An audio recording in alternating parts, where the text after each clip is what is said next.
I'm here with Nick Cruz from the Friend Hampton Leftist, and Barack Obama gave a speech the other day, and I just want to show it to you because it's amazing.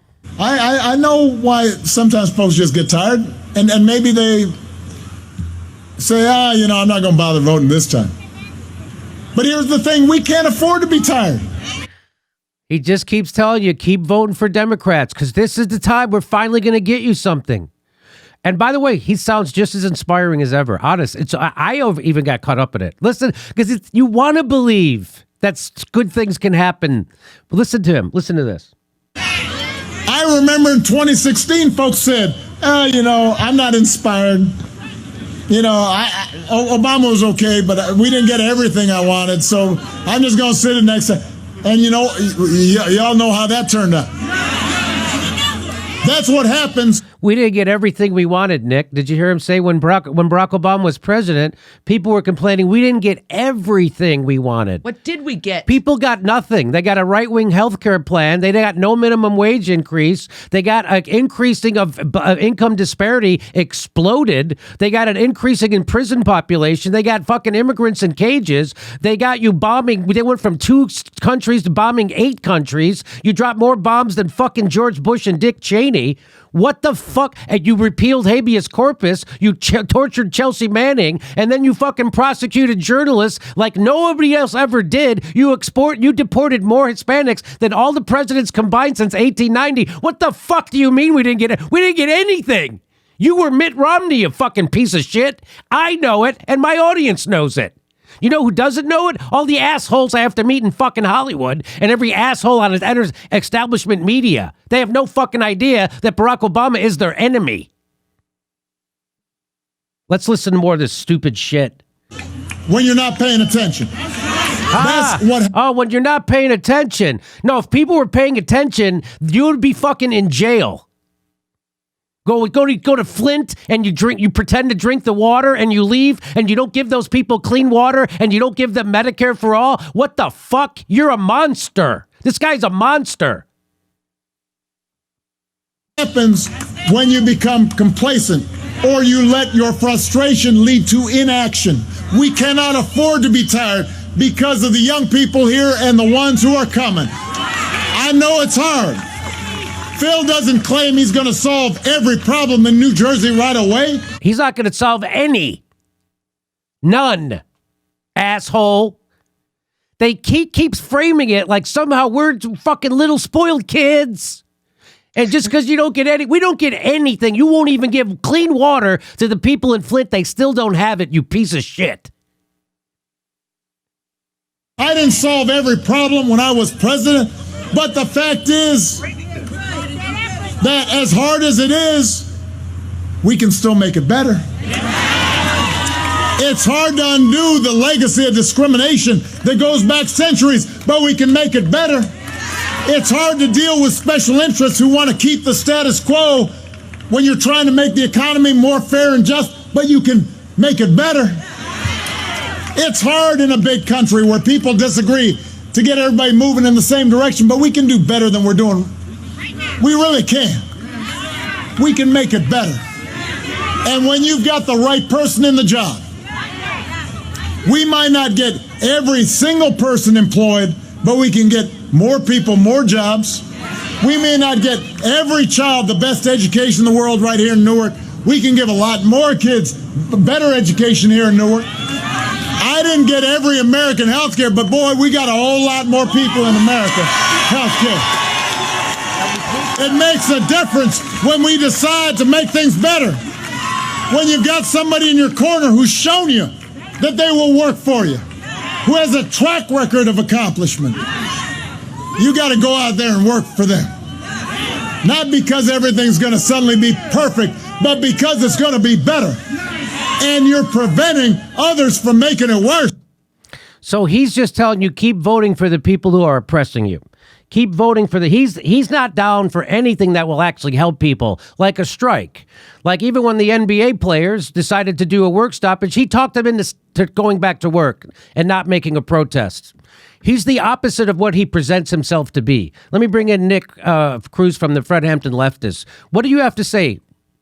That Barack Obama is a sick man, and I am so despaired by the fact that this guy is going nowhere. This guy is going to live until like 95. Right. So we're stuck with him for another few decades. And people wonder why I go so hard at dragging Obama, because if we do not break the cognitive dissonance that many people have that Barack Obama is a good leader, he will continue to undermine and kill our movement. And the gaslighting in that clip is unbelievable, because he's like, yo, the people who are dismayed by electoral politics, these are the people who are just not paying attention. Yeah. Dude, you bombed Doctors Without Borders. How many people that support you know that? We know your track record, and that's why we don't like you. I know you went to bat for Wall Street, and you were complicit with them taking our wealth. And this is a point I made off right-handed leftists. I make this all the time. These people have done so much damage to our community. The black congressional oligarchs, the Barack Obama, the black capitalist class. They do so much damage to us because they bastardize what identity politics is supposed to represent. Identity politics is supposed to be us connecting our struggles and our issues together and being aware of what's going on in our community and advocating for that. But what they did, they bastardized what identity politics means. Oh, Barack Obama, the first black president. Kamala Harris, the first vice president. We have the first Secretary of State, Colin Powell. We have the first Attorney General, Eric Holder. Look at the pattern, Jimmy. Look at the pattern. The first Secretary of State is responsible for the deaths of millions of people in the Middle East, destabilizing the global South. You had the first Attorney General who was picked by Barack Obama because Wall Street handpicked him, because he was designed to protect Wall Street from their crimes where there was illegally forging people's signatures, and they targeted the black community and other disenfranchised community because they don't target the rich, because the rich can hire lawyers. They can win lawsuits. So they illegally targeted disenfranchised community and did illegal behavior when Wall Street crashed, and the first black Attorney General had their back. So people always wonder, why do I have such seething hatred for Barack Obama, even though I'm black? And I tell people, I hate Barack Obama because I'm black. Because I'm black. You guys see how he misraised the issue? My problem with Barack Obama and the Democratic Party is not what they don't do for my community. You see that? He said, people are mad because I didn't do enough. That's not my problem. I don't expect anything from you guys. My problem is what you guys do. What you guys disband the police. You guys militarize the police. You guys fund ICE more. You guys stick with Wall Street when they illegally foreclose on. You guys support civil asset forfeiture, which steals our wealth. So what I'm asking you guys is stop using state violence against my communities and my neighbors and my brothers and sisters. Here's what This guy is so nefarious, man. And he's gonna be a thorn on our side. Yes. For decades to come. I know. For decades. Well, here's what Breonna Joy Gray says about his speech. Obama condemns voter inaction here, which is pretty craven when you consider that he went out of his way to thwart the NBA strike, an action which could have been a huge push toward the kind of transformational change he frames as next to impossible. Here's what Ryan Knight says. Every time Barack Obama comes out, it's to blame the voters instead of the politicians in power. The voters showed up for Democrats in 2020, yet the Democrats are not showing up for them. You shame the voters to obfuscate from the inaction of the Democratic Party. Very well said. You know how you know electoralism isn't a big thing? Because Obama pushes it nonstop. That's how you can tell. And Barack Obama has a lot to say whenever he has a new book to sell, I'll tell you that. So here is another tweet. This guy who oversaw the biggest upward transfer of wealth in decades, who made millions as he left the White House, who emerged from his money cave twice in 4 years, once to crush Bernie and once to stop the NBA Black Lives Matter strike. He wants to remind us all to settle for crumbs while he and his pals bathe in gold. That is exactly right. We didn't get everything we wanted. They just crushed the fucking workforce of America in a lockdown and gave them they wouldn't even give them a $2,000 check. Other countries paid their salaries. This is the only country that didn't do that. But they did give a $5 trillion upward transfer of wealth to the richest 1,000 motherfuckers in this country. That's what the Democrats did. Stop trying to reverse engineer inspiration and actually give people universal health care. Place the environment over profit. Give Americans lives with dignity, and the voters would come out without the shaming. But they won't. This is all they have. This is all they have is voter shaming. It's your fault. Tell people what they're going to get. Anyway, feels way too soon to start the don't be demoralized just because we suck to her. Things must not be looking good for 2022. Jesus Christ. Obama just called Biden Build Back Better a giant leap forward. Former President Barack Obama weighed in on the reworked Biden infrastructure plan on Thursday. Obama said it represents a giant leap forward despite major elements being left out. In a far cry from the $6 trillion proposal progressives floated earlier in the year, major components such as paid family leave and the reduction in the cost of prescription drugs have been left out. The new framework even cuts the initial compromise that Democrats struck in half.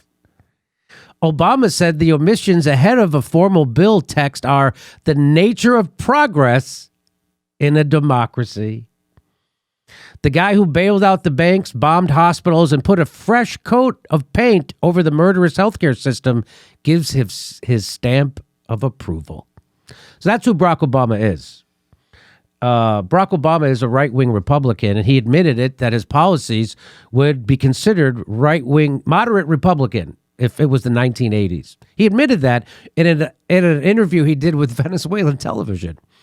He didn't think anybody would see it, but he admitted it. Anything you'd like to say again about this asshole Barack Obama, who is a fucking pimple on the ass of this country, a scourge. He is a scourge. Go ahead. He is. And so many people touched on this, especially with Barack Obama coming out against the NBA strike. You guys see Striketober right now, right? And you guys see the amount strikes are picking up. You guys understand that's why Barack Obama killed the NBA strike, because strikes are inherently infectious. Mm-hmm. Yes. So once one group of workers see another group of workers striking, they say, shit, the stuff they asking for, we should ask for, right? So if the NBA strike would have happened, that would have made the basketball stopping. Do you understand the amount of headlines? And so many of us black leftists, when we was covering this issue at the time, there was so much rage on our behalf, especially for someone coming from an African-American community where NBA basketball is a giant thing that everyone follows. I promise you, if the NBA strike would have happened, the eyes of, and I'm speaking just on behalf of my community here, the eyes of the entire black America would have been on it. Why they're striking? Wait, that's some good ideas. Like, especially when we start asking for healthcare and police reform, like we're doing that stuff. This will spread massive word, and that's what Obama stopped. And this is his role. His role is to stop the Overton window from moving to the left at all costs. That's his role. And he's going to be playing that role in a very effective way for the next 30 years. They give him Netflix deals. They give him a way to boost, amplify his centrist neoliberal message. And remember, guys, it was Black Lives Matter that started under Barack Obama. And it started under Barack Obama for a reason. We had the Ferguson protest, and he was calling us thugs during the Ferguson protest, as reported in the mainstream media. That was widely reported. And remember when Trump called Black Lives Matter thugs and liberals lost their mind? Yes. They was like, oh my God, this is racism. And I'm like, yeah, that's what I was saying when Barack Obama was saying that too. You see, I'm consistent on this issue. So Obama is going nowhere, and he's going to continue to be on our side. And this is the problem that us as black leftists have been calling out, because it don't get a lot of play when you have the black oligarchs that continually selling our community out. We've been covering on Friend and Leftists what the protests that have been going on at How Are You and their students, where you have all these black capitalists. They donate millions of dollars to this school. They pay $50,000 every year in tuition. Meanwhile, they got mold growing in their schools. Like, you got people coughing up blood, and they're not doing anything to increase the quality of the schools. Barack Obama went to Howard U, where the students were protesting the conditions at the school. He laughed at the protest. He laughed at our struggle, like, oh, spoiled kids. This is what he does. He told black people, pull up your pants. Yeah. It's not us. It's not Wall Street. It's not the prison industrial complex. It's not civil asset forfeiture. The reason why we're struggling, right? It's our culture. The same Bill Cosby, the same Bill Cosby nonsense. Even though he had the moral high ground over nobody. But I can go on down. This dude is such a threat, man. And my number one goal is to make this guy as hated as hated as George Bush used to be, right? Yeah. So we have to. I can't stand this dude. Good luck. Good luck. It's never going to happen. And if you get close to getting enough oomph to have that kind of power and change those kind of minds, they'll probably put you in prison. Hey, Jimmy, I say this once again. Young black people are starting to see through this guy. The same way you look at polls, young black Americans are leading the anti-capitalist charge. And we see through this dude. It's the older boomers, the black boomers, like late Gen X. They still are captured by the corporate media for the majority. But people are starting to see through this guy, and people are starting to speak up. And we have to, or unless if we don't, he's going to continue to kill our movements. Okay. Nick Cruz from Fredericton Leftist, thank you so much for being our guest today. It's been always a pleasure. It's always fun doing your show, man. Thank you. Okay. Thanks, brother. I want to let you know, on November 6th, we're going to be in Baltimore. November 11th, we're in Tempe, Arizona. November 12th, we're doing Los Angeles and Studio City. November 19th, Los Angeles and Studio City. And then Thanksgiving weekend in Portland, Oregon. Go to jimmydorecomedy.com for a link for all those tickets.